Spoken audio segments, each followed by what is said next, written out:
Bonsoir madame, bonsoir messieurs, bienvenue à la grande session d'information sur nos antennes. L'actualité oblige, les léopards locaux de la République démocratique du Congo se sont qualifiés pour la 8e édition du championnat d'Afrique de Nations 2025. Les léopards à prime de la République démocratique du Congo ont battu ce samedi au stade de Martyrs de la Pentecôte les Sao du Tchad sur la note de 3-1. Les 3 buts congolais ont été marqués respectivement par les joueurs Oscar Kabouche à la 10e minute, Jonathan Mokonzi à la 48e minute et Niembo Otumba à la 52e minute. Et bien, la phase finale de la 8e édition du championnat d'Afrique des Nations va se dérouler du 1er au 28 février 2025 à Tanzanie, Rwanda et à Tanzanie, Rwanda et à Ouganda. Pour rappel, les léopards de l'RDC sont 2 fois vainqueurs de ces championnats. Profitons de son séjour d'itinérance dans l'espace Grand Kassai. Le chef de l'État, Félix-Antoine Tshisekedi Tshilombo, a tenu le 28e conseil de ministres. C'était à la cité Miba. Ce conseil de ministres a connu la participation de la première ministre Judith Souminois. Reportage de nos confrères de la presse présidentielle. Regardez. C'est en Mbuji-Mayi, dans la salle de réunion de la minière de Bakwanga, que s'est tenue la 28e session du Conseil des ministres ce vendredi 27 décembre 2024. Présidée par le chef de l'État Félix-Antoine Tshisekedi Tshilombo, la réunion a connu la participation de la première ministre Judith Souminois Tuluka, du directeur de cabinet du chef de l'État Anthony Kinzo et des membres du gouvernement présents dans les chefs-lieux du Kassai oriental. Après la communication du président de la République, le Conseil des ministres a examiné et débattu divers points inscrits à son ordre du jour, à savoir l'État et l'administration du territoire, la situation sécuritaire et la situation épidémiologique de la République démocratique du Congo. Au cours de la réunion, le gouvernement a offert au président de la République un cadeau de Noël. Ce cadeau, une somptueuse œuvre d'art, a été présentée au chef de l'État par la première ministre. Le conseil de ministres en province permet au gouvernement central non seulement de débattre de la situation générale de la RDC, mais aussi de toucher du doigt les réalités profondes des entités administratives du pays pour d'éventuelles solutions y afférentes.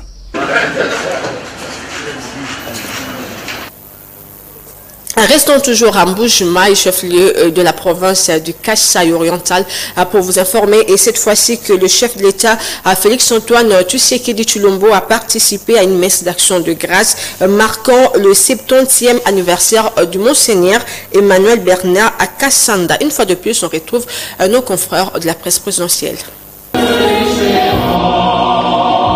L'Église universelle a célébré le 25 décembre la naissance de Jésus-Christ, qui a coïncidé avec le 70e anniversaire de Monseigneur Emmanuel Bernard Kassanda. En Mbuji-Mayi, l'événement a été marqué par une prière de circonstance à la cathédrale Saint-Jean-Baptiste. L'Église catholique de Mbuji-Mayi s'est dit honorée par la présence du président de la République Félix-Antoine Tshisekedi Tshilombo en compagnie de son épouse Denise Nyakeru Tshisekedi à cette prière. Dans son adresse au chef de l'État, Monseigneur Kassanda a salué cette présence jugée réconfortante et rassurante.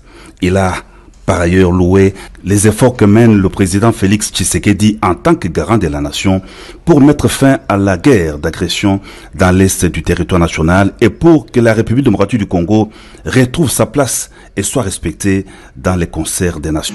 Excellence, Monsieur le Président de la République et chef de l'État, la tâche que le peuple vous a confiée est délicate et difficile, mais il y a des moments où elle est aussi particulièrement agréable. Votre action en tant que garant de la nation est notamment marquée par des efforts sans cesse conjugués pour mettre fin à la guerre d'agression qui sévit dans l'est de notre pays. En effet, depuis plusieurs mois, nous faisons face à une réalité macabre mais vous n'avez jamais baissé les bras. En outre, comme si cela ne suffisait pas, vous avez été et vous êtes encore de toutes les batailles afin que la République démocratique du Congo retrouve sa place et soit respectée dans le concert des nations.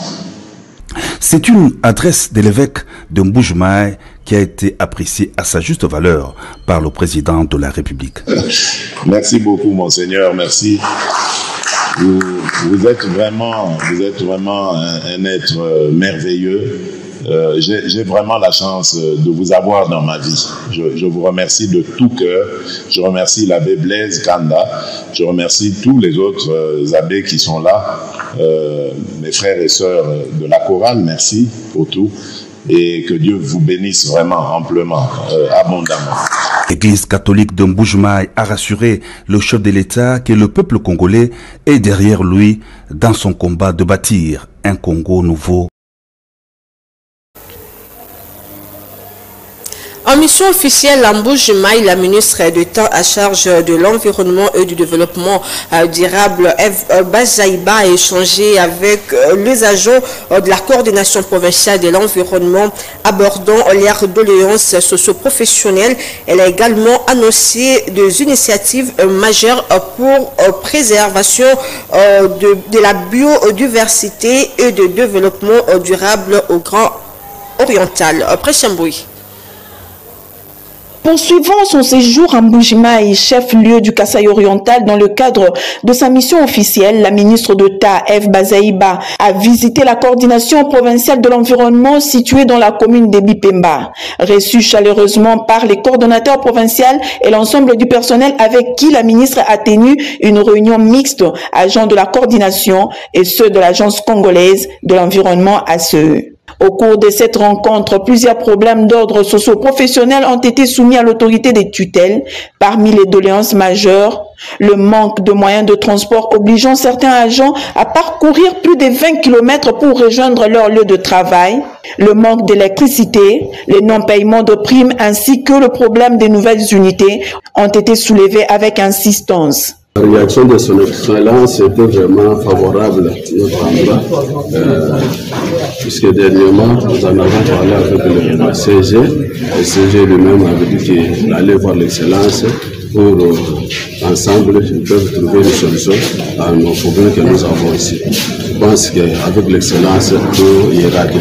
Sensible à ces préoccupations, Eve Bazaïba a promis de s'impliquer personnellement pour trouver des solutions adaptées à ces défis, réaffirmant son engagement à améliorer les conditions de travail des agents de son ministère. Elle a également annoncé une avancée majeure pour la région, la mise en place imminente du couloir vert, une aire protégée qui contribuera à la préservation de la biodiversité et au développement durable du Kasaï oriental. Dans le cadre de cette initiative, le projet PIForest, programme intégré de gestion forestière durable et de restauration de terres, occupe une place de choix. Ces projets visent non seulement à restaurer les écosystèmes dégradés, mais également à promouvoir des activités économiques durables au profit des communautés locales. La ministre a souligné que ce projet, déjà en cours de déploiement dans d'autres provinces, fera bientôt du Kasaï oriental un modèle en matière de gestion écologique.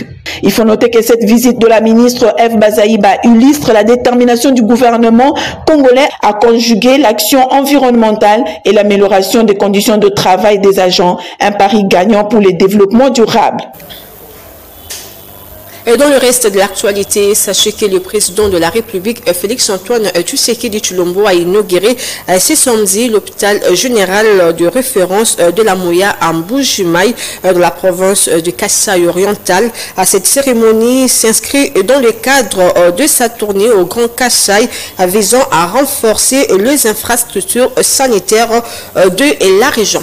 Restons toujours dans les secteurs de la santé pour vous informer que le ministre ministre de la Santé publique, Hygiène et Prévoyance sociale, le docteur Samuel Roger Kamba, a effectué une visite à l'hôpital Nyongolo à Mbujimayi dans le cadre de l'évolution de la couverture santé universelle. Accompagné de son équipe, le ministre a également profité de l'occasion pour faire un don aux épouses de policiers présentes à l'hôpital. Marion Bong.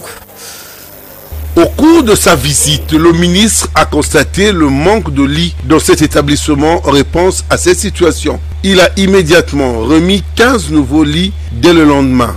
Il a également annoncé la prochaine installation de l'équipement de radiographie pour améliorer la qualité des soins médicaux. En janvier, une équipe du ministère se rendra à l'hôpital Nyongolo pour évaluer l'avancement des travaux de construction d'une nouvelle salle d'opération, dans le but de renforcer les infrastructures de santé de la région. Le ministre a par ailleurs souligné les progrès réalisés grâce à la réhabilitation des routes initiées sous l'impulsion de son Excellence, le président de la République, Félix Antoine Tshisekedi, facilitant ainsi l'accès aux soins. Dans ce cadre, son ministère a remis 3 ambulances, 2 attribuées à l'hôpital Mouya, récemment rénovées et modernisées, et une aux cliniques universitaires de Mbujimayi. Ces ambulances permettront d'assurer une prise en charge rapide des urgences sanitaires et de transporter les patients vers ces établissements. Lors de son passage, le ministre de la Santé a rencontré un enfant atteint d'une hernie et a donné des instructions pour que l'enfant soit immédiatement pris en charge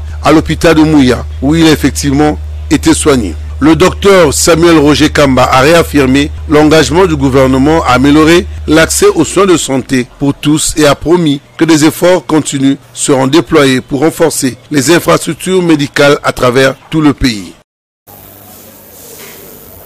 Le parti politique Mouvement de Libération du Congo renforce sa présence au Grand Kasaï avec l'adhésion massive de 273 femmes.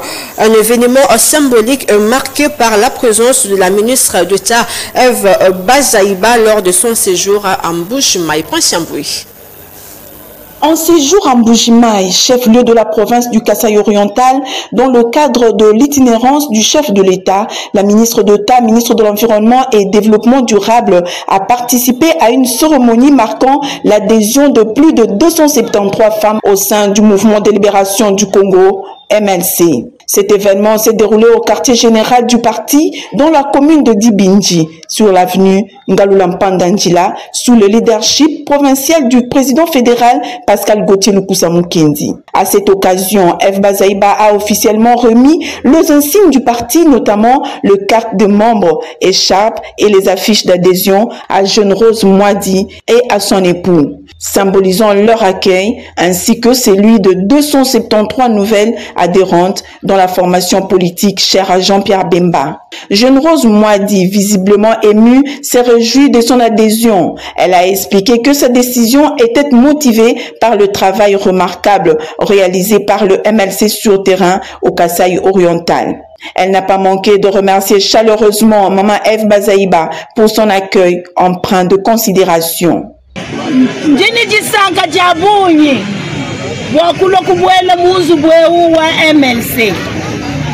Je me réjouis de mon adhésion au sein du Mouvement de Libération du Congo et ma décision a été motivée suite au travail abattu sur terrain par ces partis chers à Jean-Pierre Bemba. Ainsi, c'est pour moi l'occasion de remercier Maman Eve Bazaïba pour l'accueil chaleureux en ma modeste personne ainsi qu'à toutes les mamans que j'ai amenées aujourd'hui au sein de ces partis politiques. C'est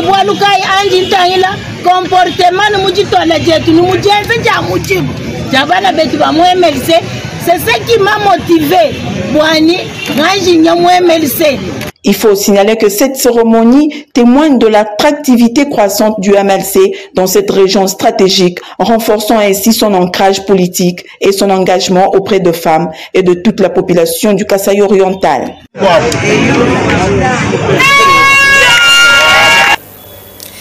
Changeons de chapitre. À présent, les rapporteurs adjoints de la Chambre basse du Parlement, Jacques Ndjoli, promet à une délégation de Lufuna dans les territoires de Popo Kabaka de plaider pour une solution rapide à leurs préoccupations. Jules Boulimbi. L'insécurité qui prévaut dans le secteur de Lufuna, territoire de Popokabaka dans la province du Kwango, causée par la milice Mobondo, devient de plus en plus préoccupante car les populations qui vivent dans ces secteurs ne savent plus vaquer librement à leurs occupations. C'est dans ce cadre que le rapporteur de l'Assemblée nationale, le professeur Jacques Njoli, a reçu la délégation des ressortissants de Lufuna, conduite par le lieu de cette circonscription électorale, le député national Passi Zampamba. Pour sortir Lufuna de cette crise sécuritaire, l'objectif poursuivi est de trouver une solution immédiate pour mettre fin à tous ces actes de tuerie, identifier et réparer immédiatement les préjudices matériels subis, assister les familles endeuillées, les déplacés internes et les familles d'accueil. À en croire Arnaud Ntsiama, porte-parole des circonstances, le rapporteur de l'Assemblée nationale, le professeur Jacques Njoli Sengekeli, a accordé une oreille attentive à leurs préoccupations et compte les soumettre à l'autorité compétente pour une solution rapide. Signalons que les hôtes du rapporteur de l'Assemblée nationale sont rentrés satisfaits avec l'espoir de retrouver une paix rapide et durable dans l'ex-secteur de Lufuna en particulier et dans toute la province du Kwango en général. Le bourgmestre de la commune de Kinshasa, Bienvenu Mbalibé, a effectué le jeudi dernier une visite d'inspection sur l'avenue Bokassa au croisement du marché et Chipka et Funa. Bienvenue Mbalibi, et s'est fait accompagner de quelques membres de différentes structures de sa commune. Reportage de Nancy Mianda rendu par Jacques Bossikota. Pour redorer l'image de la ville-province de Kinshasa à travers sa municipalité, le bourgmestre de la commune de Kinshasa, Bienvenu Mbalibi Fama, a effectué le jeudi 26 décembre dernier une visite d'inspection au quartier Diallo et au Tchoukou derrière le stade des Martyrs. Conformément aux instructions du gouvernement de la ville-province de Kinshasa sur la lutte contre l'insécurité et l'insalubrité, la visite de Bienvenu Mbalibi n'était pas seulement pour traquer les bandits communément appelés Kuluna, mais aussi assainir l'environnement. Cas du marché des fortunes détruit aux alentours du stade des Martyrs et d'une vendeuse des stupéfiants ainsi que d'autres produits interdits interpellés par l'autorité municipale pour sa complicité avec les Kuluna. Le bourgmestre de la commune de Kinshasa a ensuite accompagné la première ministre du gouvernement Judith Souminois et le gouverneur de la ville de Kinshasa, Daniel Bumba Lubaki, pour une visite des chantiers sur la construction des routes lancées dans sa municipalité. Merci beaucoup. Une commune à une autre en visite d'inspection dans sa municipalité. Ce samedi 28 décembre 2024, le bourgmestre de la commune de Barumbu, Christophe Lomami, accompagné des éléments de la police nationale congolaise, ont arrêté des hommes qui travaillent chez le Libanais, se promenant avec quelques sacs contenant le bouteille d'urine et du sel. Reportage de Nassimianda. C'est dans la matinée de ce samedi 28 décembre 2024 que ces deux hommes travaillant au magasin des Libanais situé sur l'avenue Rwakadingi dans la commune de Barumbu ont été surpris avec quelques sacs d'urine et du sel, faisant les manœuvres nécessaires pour leur évacuation. Arrêtés par les éléments de la police nationale congolaise lors de la visite d'inspection du bourgmestre de la commune de Barumbu, Christophe Lomami. Bakangi papa oyo na basake eza sake moko te, mais comme tozaki moyen ya komema nyoso te nde tozwaki moko nde toye na basake ya masuba na magasin ya ndeko, semble que c'est lui le gérant. Basubaka masuba basubaka na milangi et puis batiaka na basak jour wana bango bakangi magasin babimisi basak babengi papa pour que aya kozwa kende kosala musala na ye comme d'habitude. Et c'est à ce moment-là les équipes ya assainissement ya Zand baye kokanga papa nde babengi commune te totindaki bapolisier bakende kozwa ye kangi gérant ya magasin tozozela sikoyo mukolo magasin wana akoma soka komi awa on va l'arrêter également masuba na masuba oyo na mboka nini okokuta biloko masuba na masuba. Pour la police nationale congolaise, les enquêtes se poursuivent pour l'arrestation des propriétaires des magasins. Le bourgmestre de la commune de Barumbu a pour sa part signalé haut et fort que de telles actions se poursuivent sans relâche pour assurer l'assainissement de sa municipalité et rendre beaucoup plus salubre la commune de Barumbu. Parlons société dans cette édition du journal. Encore sans vie a été trouvé ce samedi 28 décembre 2024 aux abords de la route du côté du quartier Mikongade situé dans la commune de Lantsele. Et selon le chef du quartier de Mikongade, la mort de cet homme âgé de 60 ans révolu se révèle par d'un mètre. L'homme aurait été abandonné alors qu'il était malade. Reportage de Clavé et la Diap. C'est depuis le vendredi 27 décembre 2024 à 19h, heure de Kinshasa, que ces corps inertes près de la grande route Campem, au quartier Mikonga 2, situé dans la commune périurbaine de Lantsele. Étalés à même les sols, les corps sans vie a suscité de l'émotion, de la tristesse et de l'étonnement des habitants. D'après les explications fournies par les chefs du quartier Mikonga 2, la mort de cet homme âgé d'une soixantaine révolue ne relève pas d'un crime. Par manque de moyens financiers, sa famille l'aurait abandonné alors qu'il était malade à l'agonie.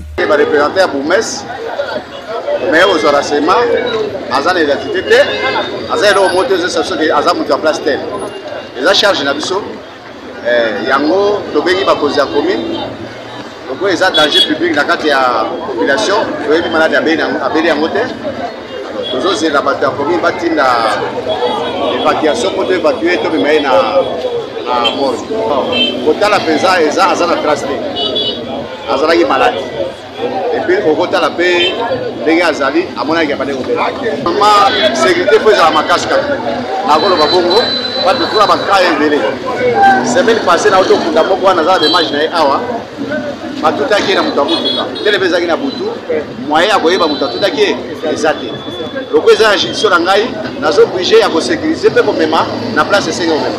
En attendant les constats et l'aval des autorités municipales de Lantsele, les corps du défunt a jonché les sols du quartier Mikonga 2 jusqu'à la journée du samedi 28 décembre 2024.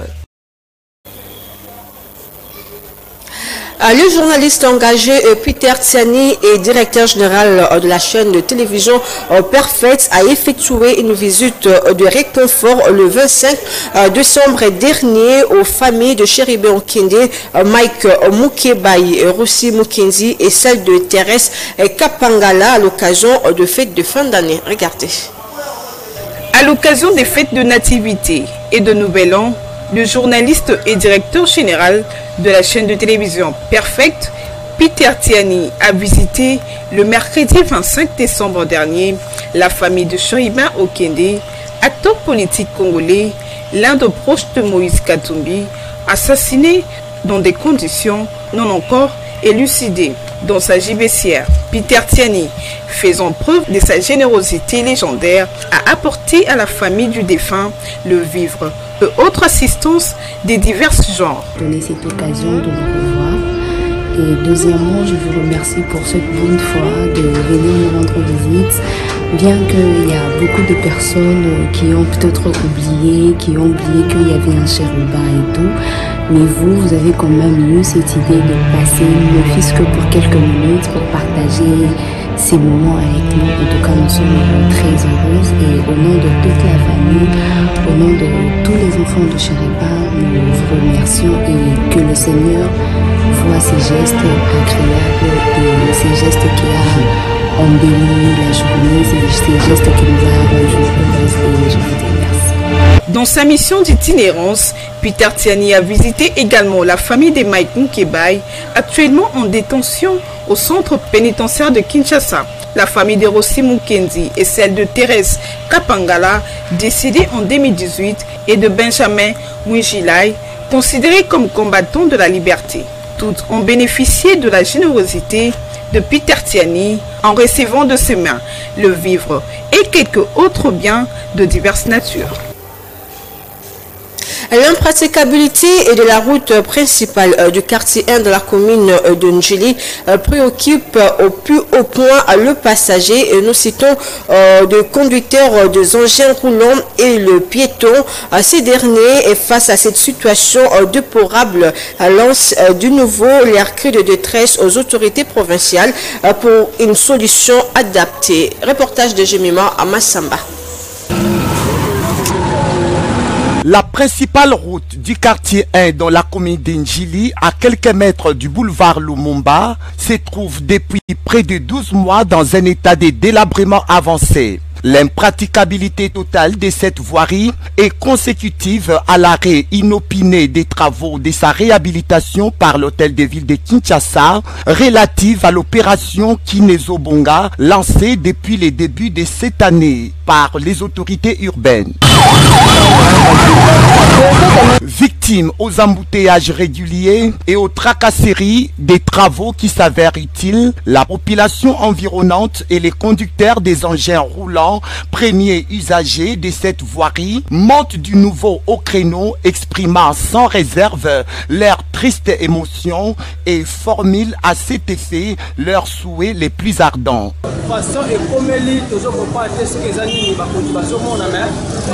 L'entrée principale de cette avenue, telle que ça se présente, nous préoccupe tous. Chose étonnante, les autorités passent par là régulièrement et n'envisagent aucune démarche pour sa réhabilitation. La responsabilité revient aussi à nous, la population, car nous contribuons à la destruction de cette route en jetant régulièrement les immondices et tout déchet de nos ménages. Donc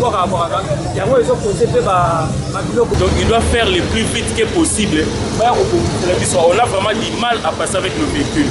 À cette heure-ci, c'est déjà compliqué, mais quand vous venez vers 17h, 18h, 19h, 20h, donc là, vraiment, c'est comme si on a placé un démon jusqu'à ce qu'on l'ait.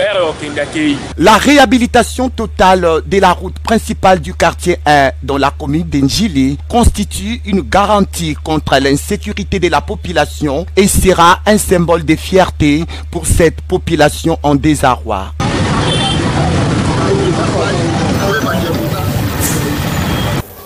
Parlons religion à présent. Roger Chita, secrétaire général de la structure du pasteur Christian Kimbokusu, qui vient de nous quitter il y a quelques jours ici à Kinshasa, sollicite auprès des autorités pour enterrer dignement le pasteur Christian Kimbokusu. Il est au micro de Mario Ambongo. Je vous confirme d'abord que le pasteur Christian Kimbokusu d'Akumuda est mort et décédé depuis le dimanche 22 décembre 2024 à la clinique universitaire de Kinshasa. Le pasteur n'est plus. Et puis nous demandons aux autorités de la République, à commencer par le chef de l'État, le président Félix Antoine Tshisekedi, Béton, et les chefs du gouvernement, et puis les notables, les députés nationaux et puis provinciaux, de venir assister la famille biologique Kimbokusu et puis la famille artistique. La famille artistique, le deuil se tient à la résidence familiale à Lemba Livoulou intendance, en face de l'école Mohamba, la résidence familiale Kimbokusu.